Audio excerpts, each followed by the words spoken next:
Section 31, The Cenci, Part 3. After 3 or 4 months, during which no one knew where he was, Francesco returned. The very first night he wished to resume his intercourse with Beatrice, but she was no longer the same person. The timid and submissive child had become a girl of decided will. Strong in her love for the abbey, she resisted alike prayers, threats, and blows. The wrath of Francesco fell upon his wife, whom he accused of betraying him. He gave her a violent thrashing. Lucrezia Petroni was a veritable Roman she-wolf, passionate alike in love and vengeance. She endured all, but pardoned nothing. Some days after this, the Abbé Guerra arrived at the Cenci palace to carry out what had been arranged. Rich, young, noble, and handsome, everything would seem to promise him success, yet he was rudely dismissed by Francesco. The first refusal did not daunt him. He returned to the charge a second time, and yet a third, insisting upon the suitableness of such a union. At length, Francesco, losing patience, told his obstinate lover that a reason existed why Beatrice could be neither his wife nor any other man's. Guerra demanded what this reason was. Francesco replied, "Because she is my mistress." Monsignor Guerra turned pale at this answer, although at first he did not believe a word of it.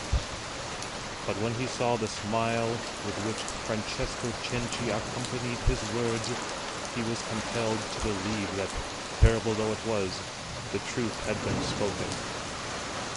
For 3 days he sought an interview with Beatrice in vain. At length he succeeded in finding her. His last hope was her denial of this horrible story. Beatrice confessed all. Henceforth there was no human hope for the two lovers. An impassable gulf separated them. They parted bathed in tears, promising to love one another always. Up to that time the two women had not formed any criminal resolution, and possibly the tragical incident might never have happened, had not Francesco one night returned into his daughter's room and violently forced her into the commission of fresh crime. Henceforth the doom of Francesco was irrevocably pronounced. As we have said, the mind of Beatrice was susceptible to the best and the worst influences. It could attain excellence and descend to guilt. She went and told her mother of the fresh outrage she had undergone. This roused in the heart of the other woman the sting of her own wrongs, and, stimulating each other's desire for revenge, they decided upon the murder of Francesco. Guerra was called in to this council of death. His heart was a prey to hatred and revenge.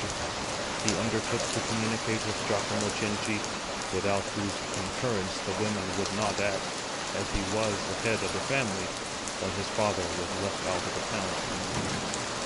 Giacomo entered readily into the conspiracy. It will be remembered what he had formerly suffered from his father. Since that time he had married, and the close-fisted old man had left him. His wife and children would languish in poverty. Guerra's house was selected to meet in and concert matters. Giacomo hired a sbirro named Marzio and Guerra a second named Olimpio. Both these men had private reasons for committing the crime, one being actuated by love, the other by hatred. Marzio, who was in the service of Giacomo, had often seen Beatrice and loved her, but with that silent and hopeless love which devours the soul. When he conceived that the proposed crime would draw him nearer to Beatrice, he accepted his part in it without any demur. As for Olimpio, he hated Francesco, because the latter had caused him to lose the post of Castellan of Rocco Petrella, a fortified stronghold in the kingdom of Naples, belonging to Prince Colonna. Almost every year Francesco Cenci spent some months at Rocco Petrella with his family, for Prince Colonna, a noble and magnificent but needy prince, had much esteem for Francesco, whose purse he found extremely useful. It had so happened that Francesco, being dissatisfied with Olimpio, complained about him to Prince Colonna, and he was dismissed. After several consultations between the Cenci family, the abbey, and the sbirri, the following plan of action was decided upon. It period when Francesco Cenci was accustomed to go to Rocco Petrella was approaching. It was arranged that Olimpio, conversant with the district and its inhabitants, should collect a party of a dozen Neapolitan bandits and conceal them in a forest through which the travelers would have to pass. Upon a given signal, the whole family were to be seized and carried off. A heavy ransom was to be demanded, and the sons were to be sent back to Rome to raise the sum. But under pretext of inability to do so, they were to allow the time fixed by the bandits to lapse, when Francesco was to be put to death. Thus all suspicions of a plot would be avoided, and the real assassins would escape justice. This well-devised scheme was nevertheless unsuccessful. When Francesco left Rome, the scouts sent in advance by the conspirators could not find the bandits. The latter, not being warned beforehand, failed to come down before the passage of the travelers, who arrived safe and sound at Rocco Petrella. The bandits, after having patrolled the road in vain, came to the conclusion that their prey had escaped, and unwilling to stay any longer in a place where they had already spent a week, went off in quest of better luck elsewhere. Francesco had in the meantime settled down in the fortress, and to be more free to tyrannize over Lucrezia and Beatrice, sent back to Rome Giacomo and his two other sons.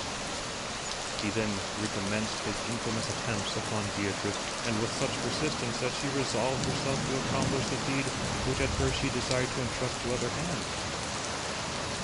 Olimpio and Marzio, who had nothing to fear from justice, remained lurking about the castle.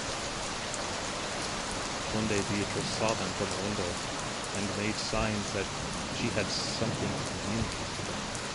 The same night Olimpio, who, having been Castellan, knew all the approaches to the fortress, made his way there with his companion. Beatrice awaited them at a window which looked onto a secluded courtyard. She gave them letters which she had written to her brother and to Monsignor Guerra.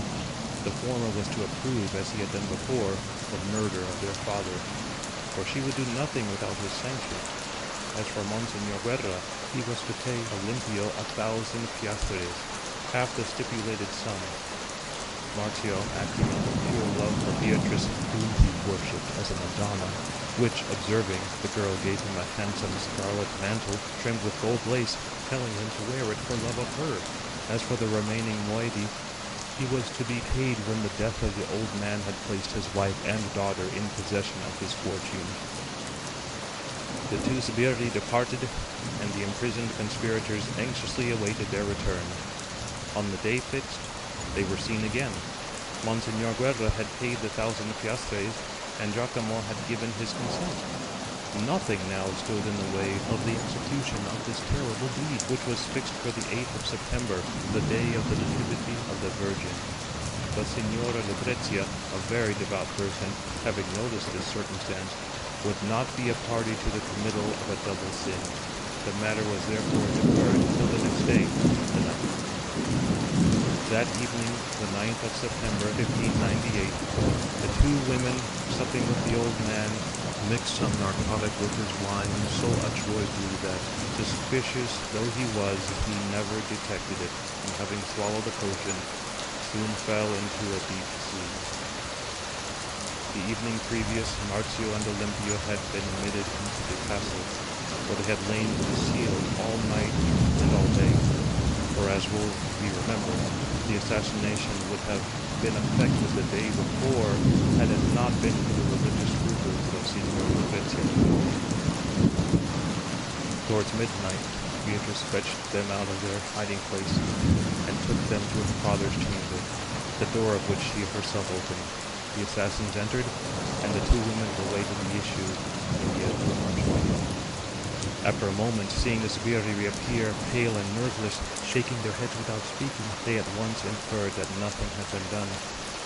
"What is the matter?" cried Beatrice, "and what hinders you?" "It is a cowardly act," replied the assassins, "to kill a poor old man in his sleep. At the thought of his age, we were struck with pity." Then Beatrice disdainfully raised her head, and in a deep, firm voice, thus reproached him. "Is it possible that you, who pretend to be brave and strong, have not the courage to kill a sleeping old man? How would it be if he were awake, and thus you steal our money? Very well. Since your cowardice compels me to do so, I will kill my father myself, but you will not long survive him. Hearing those words, the Zubiri felt ashamed of their irresolution, and indicating by signs that they would fulfill their compact, they entered the room, accompanied by the two women. As they had said, a ray of moonlight shone through the open window and brought into prominence the tranquil face of the old man, the sight of whose white hair so affected them. This time they showed no mercy. One of them carried two great nails, such as those portrayed in pictures of the crucifixion. The other bore a mallet. The first placed a nail upright over the one of the old man's eyes. The other struck it with a hammer and drove it into his head. The throat was pierced in the same way with the second nail, and thus the guilty soul, stained throughout its career with crimes of violence, was in its turn violently torn from the body, which lay writhing on the floor where it had rolled.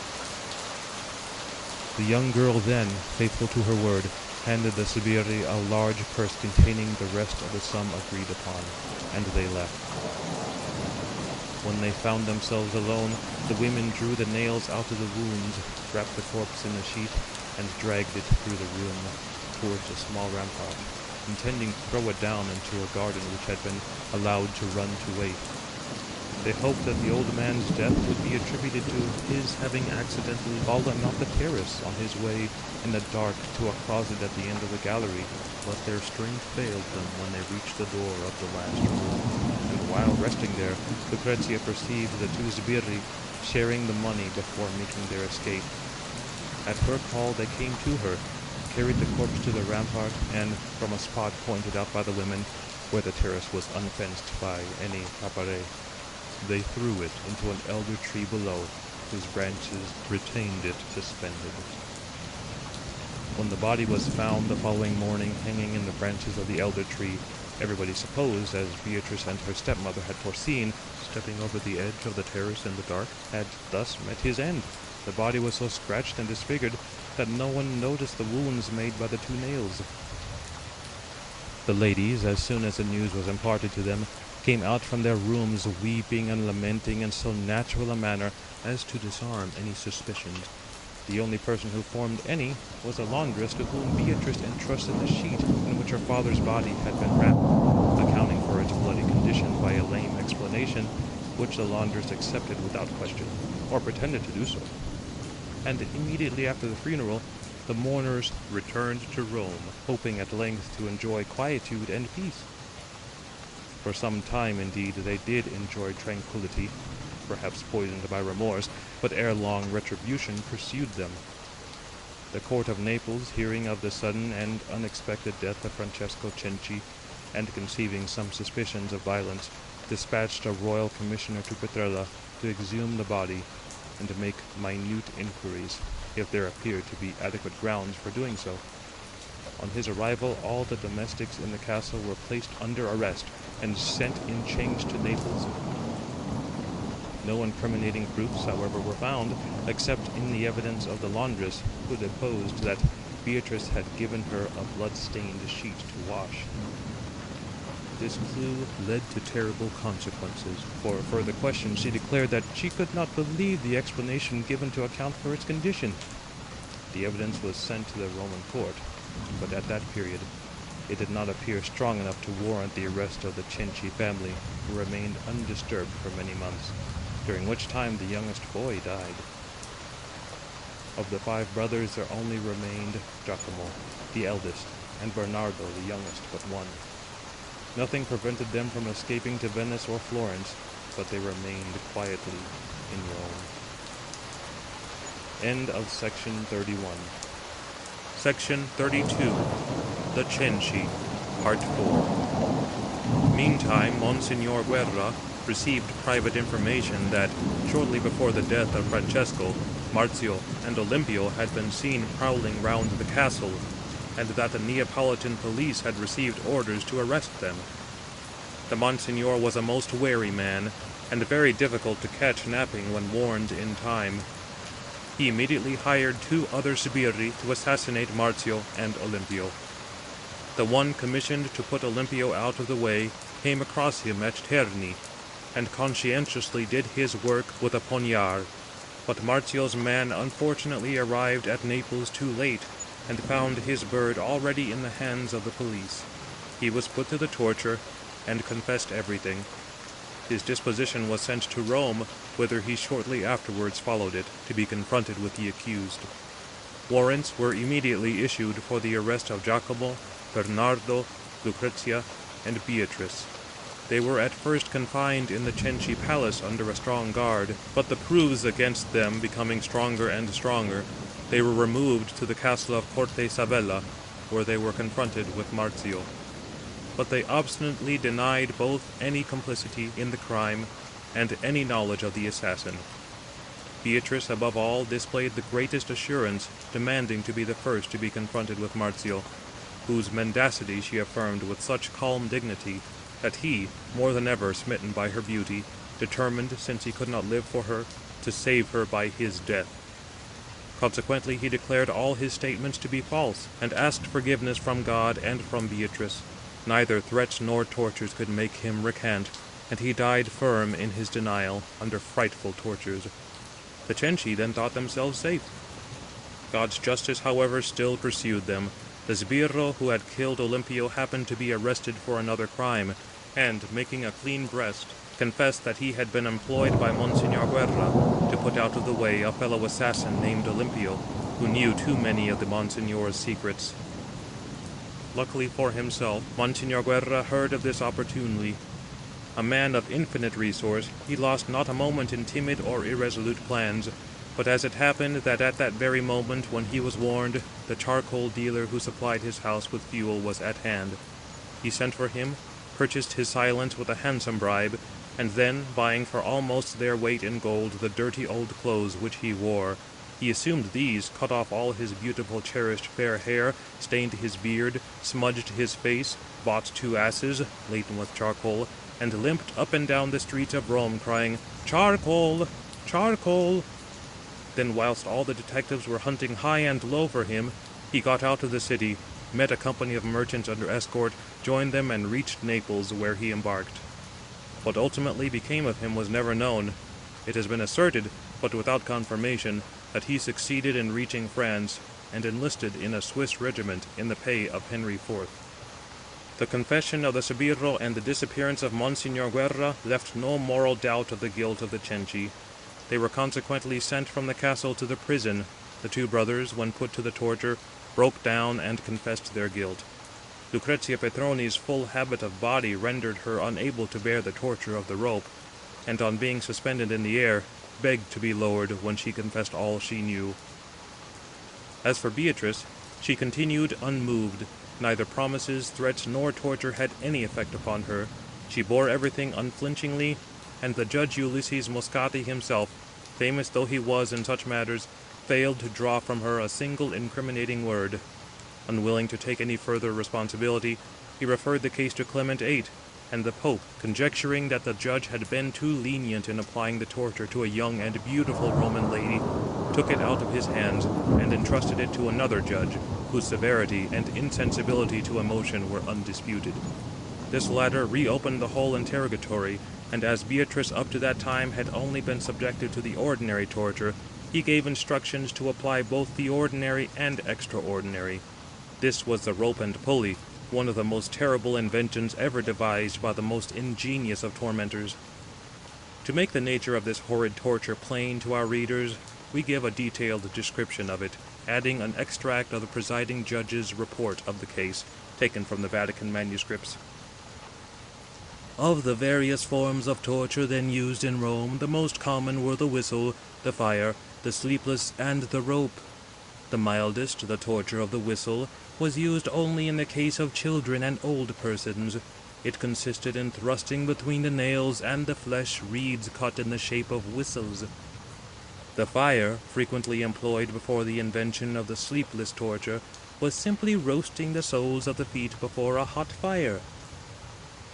The sleepless torture, invented by Marsilius, was worked by forcing the accused into an angular frame of wood about 5 feet high, the sufferer being stripped and his arms tied behind his back to the frame. 2 men, relieved every 5 hours, sat beside him and roused him the moment he closed his eyes. Marsilius says he has never found a man proof against this torture, but here he claims more than he is justly entitled to. Farinacci states that out of 100 accused persons subjected to it, 5 only refused to confess.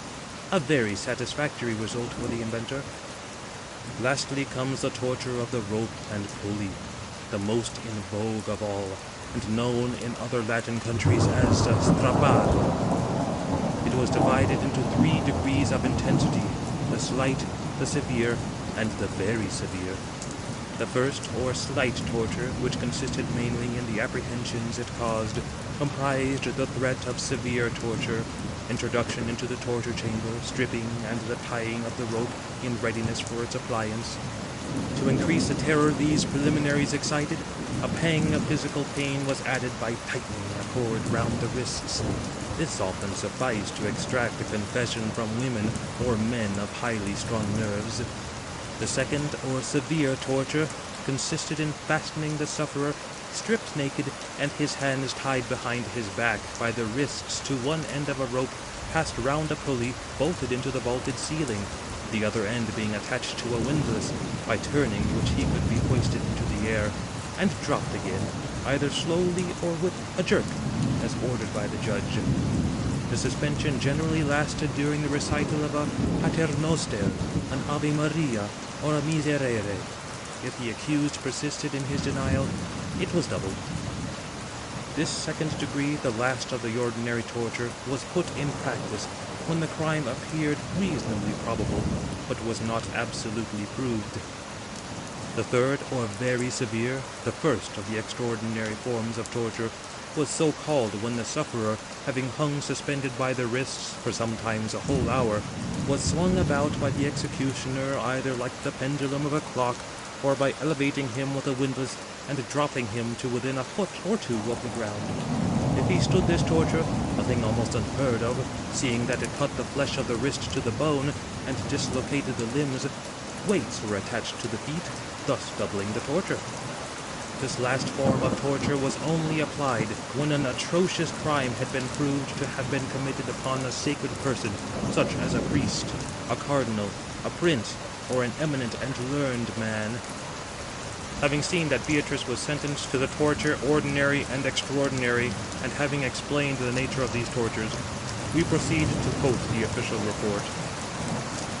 And as in reply to every question she would confess nothing, we caused her to be taken by 2 officers and led from the prison to the torture chamber, where the torturer was in attendance. There, after cutting off her hair, he made her sit on a small stool, undressed her, pulled off her shoes, tied her hands behind her back, fastened them to a rope passed over a pulley bolted into the ceiling of the aforesaid chamber, and wound up at the other end by a 4-lever windlass worked by 2 men. Before hoisting her from the ground, we again interrogated her touching the aforesaid parricide, but notwithstanding the confessions of her brother and her stepmother, which were again produced bearing their signatures, she persisted in denying everything, saying, "Haul me about and do what you like with me. I have spoken the truth, and will tell you nothing else, even if I were torn to pieces." Upon this we had her hoisted in the air by the wrists to the height of about 2 feet from the ground, while we recited a Paternoster, and then again questioned her as to the facts and circumstances of the aforesaid parricide. But she would make no further answer, only saying, "You are killing me! You are killing me!" We then raised her to the elevation of 4 feet, and began an Ave Maria. But before our prayer was half finished, she fainted away, or pretended to do so. We caused a bucketful of water to be thrown over her head. Feeling its coolness, she recovered consciousness and cried, "My God, I am dead! You are killing me! My God!" But this was all she would say. We then raised her higher still, and recited a Miserere, during which, instead of joining in the prayer, she shook convulsively and cried several times, "My God! My God!" Again questioned as to the aforesaid parricide, she would confess nothing, saying only that she was innocent, and then again fainted away. We caused more water to be thrown over her, Then she recovered her senses, opened her eyes, and cried, "O cursed executioners, you are killing me! You are killing me!" But nothing more would she say. Seeing which, and that she persisted in her denial, we ordered the torturer to proceed to the torture by jerks. He accordingly hoisted her 10 feet from the ground, and when there, we enjoined her to tell the truth. But whether she would not or could not speak, she answered only by a motion of the head, indicating that she could say nothing. Seeing which, we made a sign to the executioner to let go the rope, and she fell with all her weight from the height of 10 feet to that of 2 feet. Her arms from the shock were dislocated from the sockets. She uttered a loud cry and swooned away. We again caused water to be dashed in her face. She returned to herself and again cried out, "Infamous assassins, you are killing me, but were you to tear out my arms, I would tell you nothing else." Upon this, we ordered a weight of 50 pounds to be fastened to her feet. But at this moment the door opened, and many voices cried, "Enough, enough, do not torture her any more." These voices were those of Giacomo, Bernardo, and Lucrezia Petroni. The judges, perceiving the obstinacy of Beatrice, had ordered that the accused, who had been separated for 5 months, should be confronted. They advanced into the torture chamber, and seeing Beatrice hanging by the wrists, her arms disjointed and covered with blood, Giacomo cried out, "The sin is committed. Nothing further remains but to save our souls by repentance, undergo death courageously, and not suffer you to be thus tortured." Then said Beatrice, shaking her head as if to cast off grief, "Do you then wish to die? Since you wish it, be it so." Then turning to the officers, "Untie me," said she. "Read the examination to me, and what I have to confess, I will confess. What I have to deny, I will deny." Beatrice was then lowered and untied. A barber reduced the dislocation of her arms in the usual manner. The examination was read over to her, and as she had promised, she made a full confession. After this confession, at the request of the 2 brothers, they were all confined in the same prison. But the next day Giacomo and Bernardo were taken to the cells of Tordinona. As for the women, they remained where they were. End of section 32. Section 33. The Cenci, Part 5. The Pope was so horrified on reading the particulars of the crime contained in the confessions that he ordered the culprits to be dragged by wild horses through the streets of Rome. But so barbarous a sentence shocked the public mind, so much so that many persons of princely rank petitioned the Holy Father on their knees, imploring him to reconsider his decree, or at least allow the accused to be heard in their defense. "Tell me," replied Clement VIII, "did they give their unhappy father time to be heard in his own defense, when they slew him in so merciless and degrading a fashion?" At length, overcome by so many entreaties, he respited them for 3 days. The most eloquent and skilful advocates in Rome immediately busied themselves in preparing pleadings for so emotional a case, and on the day fixed for hearing appeared before His Holiness. The first pleader was Niccolo degli Angeli, who spoke with such force and eloquence that the Pope, alarmed at the effect he was producing among the audience, passionately interrupted him. "Are there then to be found," he indignantly cried, "among the Roman nobility children capable of killing their parents, and among Roman lawyers men capable of speaking in their defense? This is a thing we should never have believed, nor even for a moment supposed it possible." All were silent upon this terrible rebuke, except Farinacci, who, nerving himself with a strong sense of duty, replied respectfully but firmly, "Most Holy Father, we are not here to defend criminals, but to save the innocent. For if we succeeded in proving that any of the accused acted in self-defense, I hope that they will be exonerated in the eyes of your Holiness. For just as the law provides for cases in which the father may legally kill the child, so this holds good in the converse. We will therefore continue our pleadings on receiving leave from your Holiness to do so." Clement VIII then showed himself as patient as he had previously been hasty, and heard the argument of Farinacci, who pleaded that Francesco Cenci had lost all the rights of a father from the day that he violated his daughter. In support of his contention, he wished to put in the memorial sent by Beatrice to His Holiness, petitioning him, as her sister had done, to remove her from the paternal roof and place her in a convent. Unfortunately, this petition had disappeared, and notwithstanding the minutest search among the papal documents, no trace of it could be found. The Pope had all the pleadings collected, and dismissed the advocates, who then retired, except Daltieri, who knelt before him, saying, "Most Holy Father, I humbly ask pardon for appearing before you in this case, but I had no choice in the matter, being the advocate of the poor."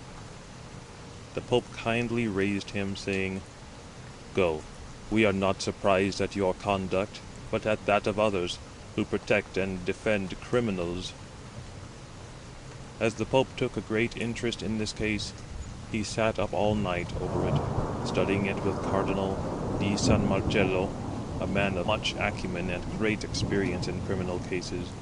Then, having summed it up, he sent a draft of his opinion to the advocates, who read it with great satisfaction, and entertained hopes that the lives of the convicted persons would be spared.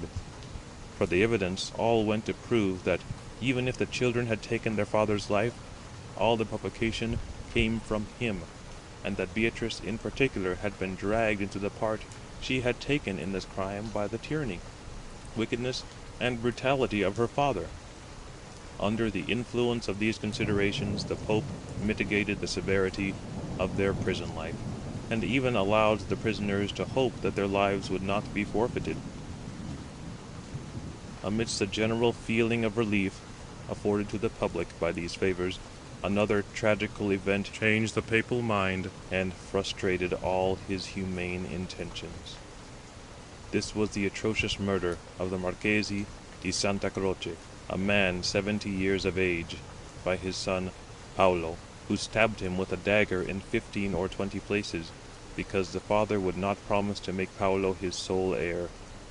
The murderer fled and escaped. Clement VIII was horror-stricken at the increasing frequency of this crime of parricide. For the moment, however, he was unable to take action, having to go to Montecavallo to consecrate a titular bishop in the church of Santa Maria degli Angeli. But the day following, on Friday the 10th of September, 1599, at 8 o'clock in the morning, he summoned Monsignor Taverna, governor of Rome, and said to him, "Monsignor, we place in your hands the Cenci case, that you may carry out the sentence as speedily as possible." On his return to his palace, after leaving His Holiness, the governor convened a meeting of all the criminal judges in the city, the result of the council being that all the Cenci were condemned to death.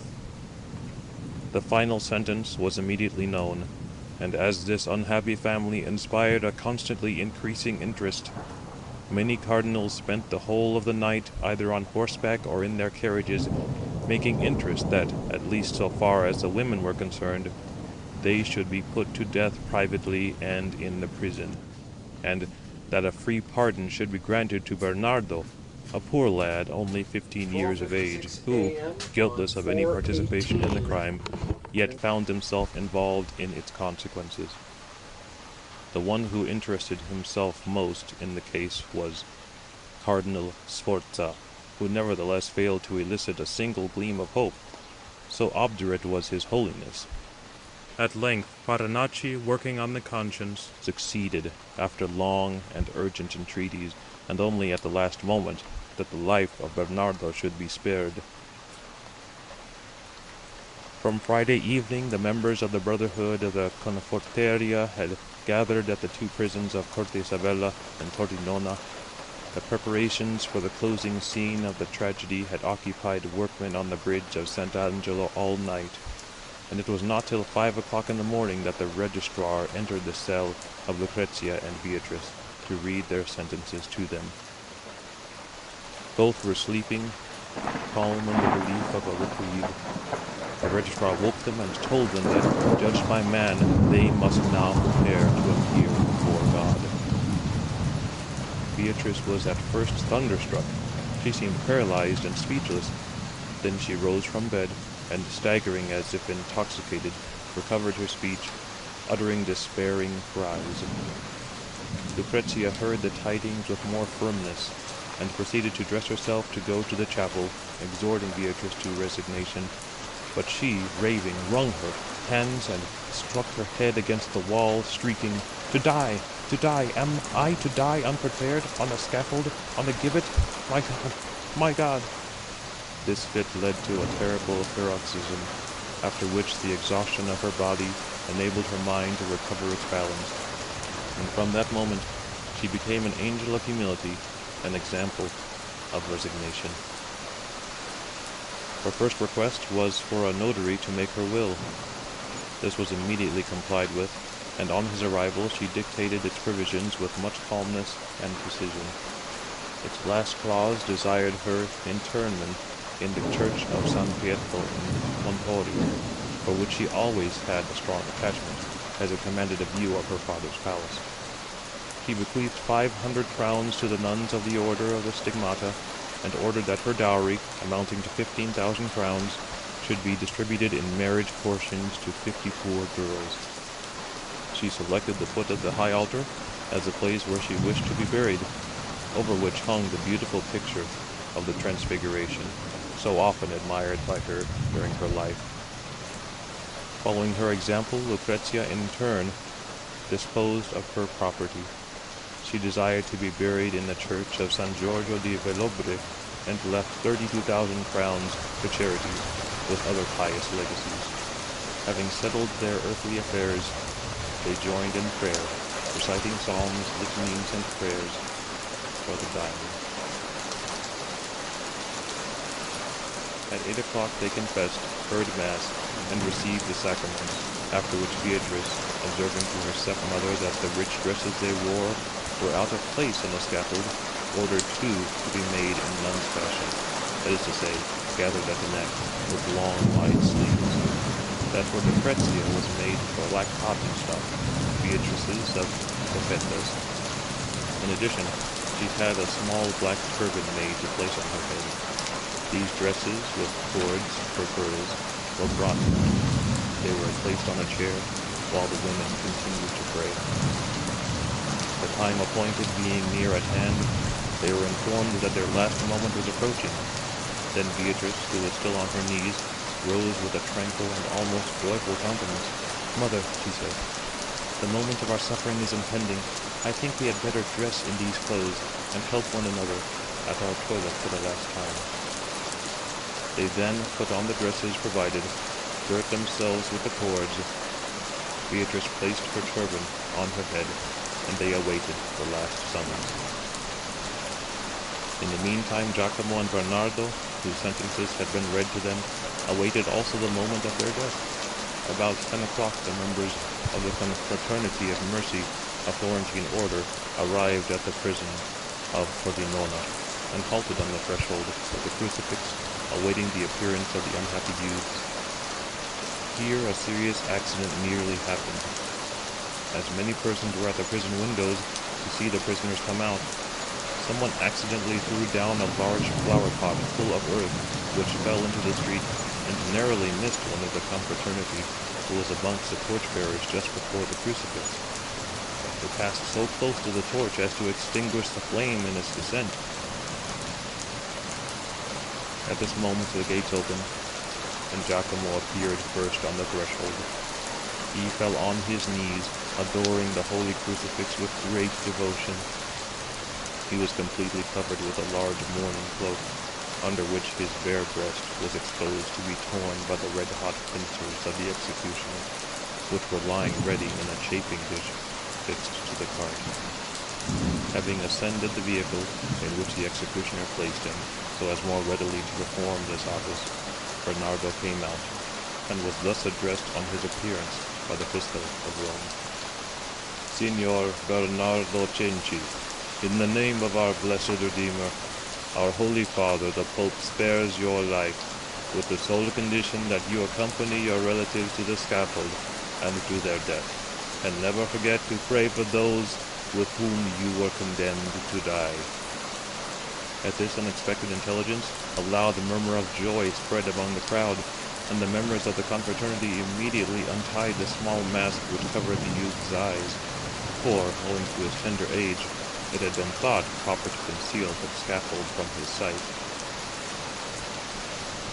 Then the executioner, having disposed of Giacomo, came down from the cart to take Bernardo, whose pardon being formally communicated to him, he took off his handcuffs and placed him alongside his brother, covering him up with a magnificent cloak embroidered with gold, for the neck and shoulders of the poor lad had already been bared as a preliminary to his decapitation. People were surprised to see such a cloak in the possession of the executioner, but were told that it was the one given by Beatrice to Marzio to pledge him to the murder of her father, which fell to the executioner as a prerequisite after the execution of the assassin. The sight of the great assemblage of people produced such an effect upon the boy that he fainted. End of section 33. Section 34, the Cenci, Part 6. The procession then proceeded to the prison of Porte Sabella, marching to the sound of funeral chants. At its gates, the sacred crucifix halted for the women to join. They soon appeared, fell on their knees, and worshipped the holy symbol as the others had done. The march to the scaffold was then resumed.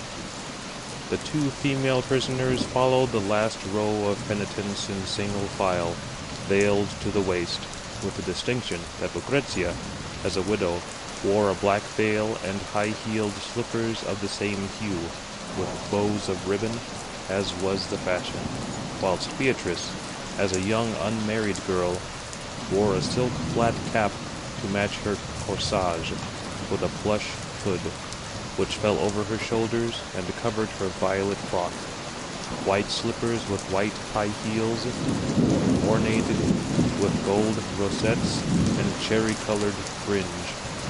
The arms of both were untrammeled, except for a thin, slack cord, which left their hands free to carry a crucifix and a handkerchief. During the night, a lofty scaffold had been erected on the bridge of Sant'Angelo, and the plank and block were placed thereon. Above the block was hung, from a large cross beam, a ponderous axe, which, guided by two grooves, fell with its whole weight at the touch of a spring. In this formation, the procession wended its way towards the bridge of Sant'Angelo. Lucrezia, the more broken down of the two, wept bitterly, but Beatrice was firm and unmoved. On arriving at the open space before the bridge, the women were led into a chapel, where they were shortly joined by Giacomo and Bernardo. They remained together for a few moments, when the brothers were led away to the scaffold, although one was to be executed last, and the other was pardoned. But when they had mounted the platform, Bernardo fainted a second time, and as the executioner was approaching,